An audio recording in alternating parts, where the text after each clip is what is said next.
Brought to you by V-Guard, co-powered by Sensodyne and Vimal. పలుకులలో కేసరి. Associate sponsor UltraTech cement. Exactly. ఇక అనంతపురం జిల్లా రాప్తాడు నుంచి మా ప్రతినిధి నరేష్ అందుబాటులో ఉన్నారు. నరేష్, రాప్తాడులో అక్కడ మీరున్న పోలింగ్ కేంద్రంలో ఇప్పటి వరకు ఎంత పర్సెంటేజ్ పోలింగ్ నమోదైందని అధికారులు చెప్తున్నారు? ఓవరాల్ గా జిల్లా వ్యాప్తంగా కూడా పోలింగ్ శాతం ఎలా ఉంది?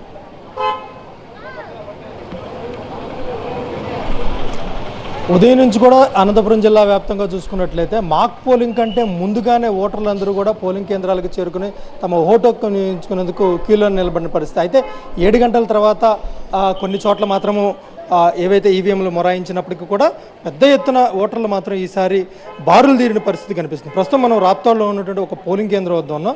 అంటే కాస్త వాతావరణం కూడా వాళ్ళ అనుకూలించిందనే చెప్పుకోవచ్చు. రాత్రి కురిచిన వర్షం వల్ల కాస్త వాతావరణం ఎండ తీవ్రత కూడా తగ్గింది. అయితే ఉమ్మడి అనంతపురం జిల్లా వ్యాప్తంగా చూసినట్లయితే అనంతపురం జిల్లాకి 9.8% నమోదైంది. అదేవిధంగా సత్యసాయి జిల్లాకు 6.92% వరకు ఇప్పటి వరకు 9 గంటల వరకు తీసినటువంటి ఓటింగ్ పర్సెంటేజ్ చూసుకున్నట్టయితే ఇంత శాతం నమోదైంది. అధికారులు అయితే మాత్రం పెద్ద ఎత్తున ఏర్పాట్లు చేశారు. ముఖ్యంగా ఓటర్లు అయితే చైతన్యం అవగాహన వచ్చిందని చెప్పుకోవచ్చు. ఎందుకంటే ఎన్నికల కమిషన్ కావచ్చు, టీవీ9 పదే తమ ఓటు హక్కు వినియోగించుకోమని విస్తృతంగా ప్రచారం చేస్తున్న నేపథ్యంలో పెద్ద ఎత్తున ఓటర్లు తమ ఓటు హక్కు వినియోగించుకునేందుకైతే మాత్రం పోలింగ్ కేంద్రాల వద్ద క్యూలో నిలబడిన పరిస్థితి కనిపిస్తుంది. ముఖ్యంగా పోలింగ్ కేంద్రాల వద్ద వెబ్ కాస్టింగ్ ద్వారా ప్రతి క్షణం కూడా ఇక్కడ ఉన్నటువంటి పరిస్థితిని జిల్లా కలెక్టర్ పర్యవేక్షిస్తున్న పరిస్థితి.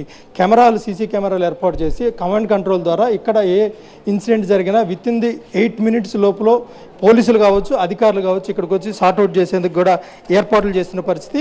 ఉమ్మడి అనంతపురం జిల్లా వ్యాప్తంగా గుత్తి, అదేవిధంగా హిందూపురం మినహా మిగిలిన అన్ని చోట్ల కూడా ఎన్నికలు అయితే మాత్రం ప్రశాంతంగానే జరుగుతున్నాయి. ఒకవైపు గుంతకల్ నియోజకవర్గ టీడీపీ అభ్యర్థి గుమ్మనూరు జయరాం సోదరుడు గుత్తిలో ఒక పోలింగ్ కేంద్రం వద్ద ప్రచారం చేస్తున్నాడంటూ కూడా వైసీపీ కార్యకర్తలు అడ్డుకోవడంతో అక్కడ గుమ్మనూరు జయరాం సోదరుడు నారాయణ వర్గీయులు, అదేవిధంగా వైసీపీ కార్యకర్తల మధ్య కాస్త తోపులాట, వాగ్వాదంతో పాటు కొంత ఉద్రిక్త వాతావరణం చోటు చేసుకున్న పరిస్థితి. ఇక హిందూపురంలో బాలకృష్ణ ఎప్పుడైతే ఓటు హక్కు వినియోగించుకొని వెళ్ళిపోయిన తర్వాత చిలమత్తూరు మాజీ ఎంపీపీ పురుషోత్తమ రెడ్డి ఓటు హక్కు వినియోగించుకోవడానికి పోలింగ్ కేంద్రానికి వస్తున్న సమయంలో ఆయన వర్గీయులు, అదేవిధంగా ఆయన కారు మీద రాళ్ల దాడితో పాటు ఇనుప రాడ్లతో దాడి చేసిన నేపథ్యంలో పురుషోత్తమ రెడ్డి, అదేవిధంగా మరొక 6గురికి తీవ్ర గాయాలైన పరిస్థితి. అంటే హిందూపురం, గుత్తి మినహా మిగిలిన అన్ని చోట్ల కూడా ఉమ్మడి అనంతపురం జిల్లాలో చాలా ప్రశాంతంగా ఎన్నికలైతే జరుగుతుంది. ఓటింగ్ పర్సంటేజ్ కూడా పెరుగుతుంది అని కూడా ఈసారి కలెక్టర్ కూడా చెప్తున్న పరిస్థితి. ఎందుకంటే గత ఎన్నికల్లో చూసుకున్నట్లయితే 79% ఓటింగ్ పర్సంటేజ్ నమోదైంది. కాబట్టి ఈసారి దాన్ని